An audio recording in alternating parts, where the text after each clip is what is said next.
O outro lado da história.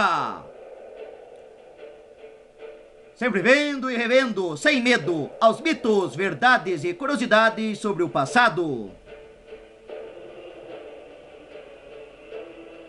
Programa 8.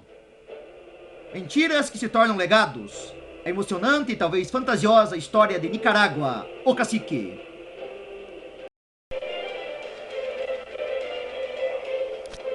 Não adianta dizer que não.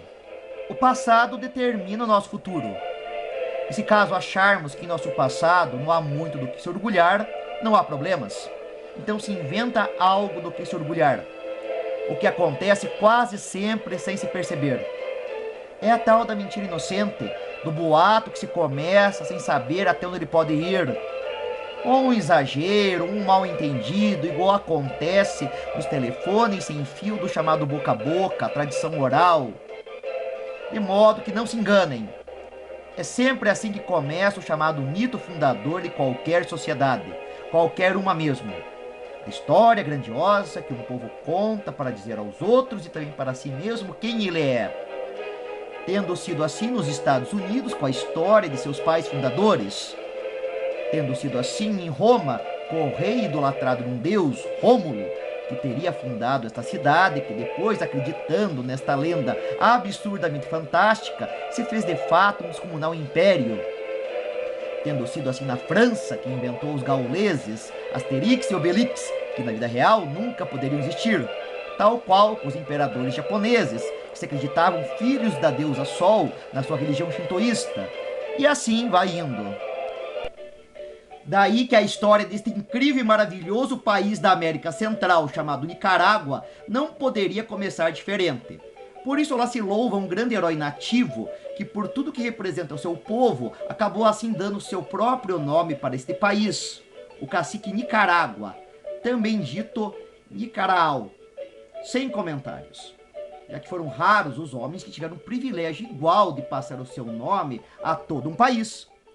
Aqui na América do Sul, por exemplo, só 2 países o fizeram. A Colômbia, em homenagem ao navegador Cristóvão Colombo, e a Bolívia, para agradecer a um de seus libertadores, o venezuelano Simão Bolívar.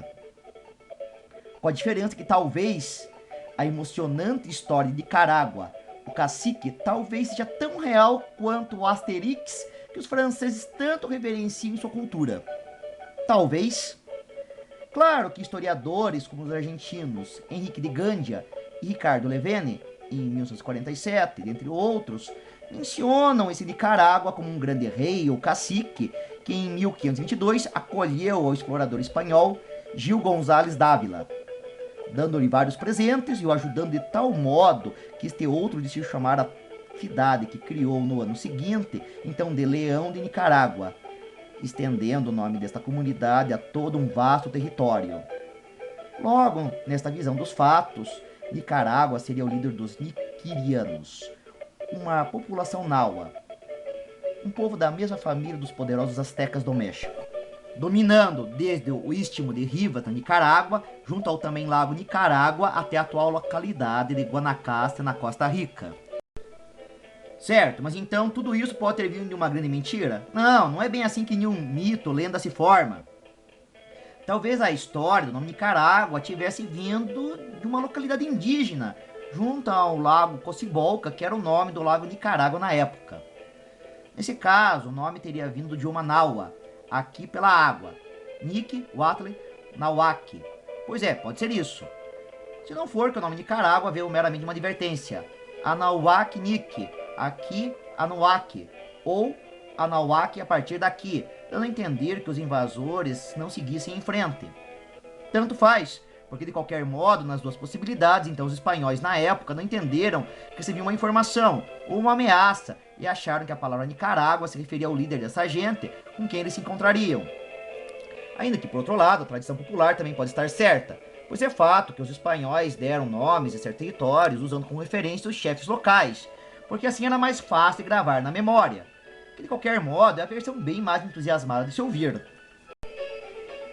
Com esse Nicaraal altamente hospitaleiro aos espanhóis, tendo chegado inclusive a influenciar outro líder importante, de Iranguém, a fazer o mesmo, e todos terminam felizes. Ou não? pois esta história incrível também conta com bravura, coragem, vitórias desse símbolo nacional contra um elemento de fora que oprime ou já oprimiu ao povo, que agora se vê representado nesse símbolo. Para tanto, nesta história, não muito tempo depois, a relação amistosa com os colonizadores se desfez. E os índios daí mostram toda a sua força, ao criarem uma ardente resistência à intromissão espanhola em seus assuntos, a qual ele teria posto em xeque por um longo período o controle desses arrogantes invasores. O que pode, de fato, ser bem possível, visto que o controle europeu na América nunca foi de todo absoluto sobre as populações nativas, onde elas continuavam majoritárias. Portanto, o célebre Nicarágua, mesmo sendo quase certo de pertencer ao campo das lendas, seja em parte ou totalmente, pode se fazer um interessante elemento de afirmação da identidade nicaragüense, semelhante aos franceses que vibram com Asterix que batem romanos. Por mais que esses mesmos franceses hoje tenham mais origem romana, latina, do que gaulesa, esses heróis dos seus quadrinhos. Já que esse Nicaraal, neste ponto da história, daí é visto como um herói contra os espanhóis. Por mais que a Nicarágua hoje não seja um país só de índios, mas também um pouco espanhol, um pouco europeu em sua formação, querendo ou não. Tal como também não há nenhum país na América hoje de cultura totalmente europeia, indígena ou africana. Mas isso é só um detalhe, tendo ainda como a cereja do bolo a suposta prosperidade de tempos distantes. Tanto que Nicaraal teria dado já de cara a Gil Dávila, equivalente a 18.500 pesos na época em ouro e pérolas, apenas para mostrar como ele era um governante admiravelmente rico. Mas como eu disse, não difere do Asterix, muito menos de um Rômulo que inspirou uma cidade expressiva a se tornar a maior potência da antiguidade, muito menos de uma Alemanha que cultua um certo Armínio como um dos símbolos de sua grandeza nacional. Por mais que quando este líder tribal viveu, ele nunca imaginaria que um montoado de tribos germânicas, sendo a dele só mais uma, iria um dia dar lugar a um país como é hoje a Alemanha. Meros detalhes, pois só interessa que todos os povos precisam de algo para dizer: sim, nós temos um passado que se gabar, ostentar, comemorar, se orgulhar. E todos sempre mudam tanto a história verdadeira que é mais comum do que parece que ao fim da história verdadeira não sobra nada. Reflexão esta que espero fazer ver como muito mais do que um homem é uma história que basta para dizer a um povo que ele é. Todos os homens, independente de cor, raça, sexo, etc., precisam sempre de exemplos a lhes encorajar para seguir em frente. Tal como o homem é sempre o inconformado com o que ele é, precisando por isso sempre exagerar suas virtudes para os outros, por mais maravilhoso que ele já o seja. Pois senão, o que eu digo é da história desse deslumbrante e humilde país que é a Nicarágua.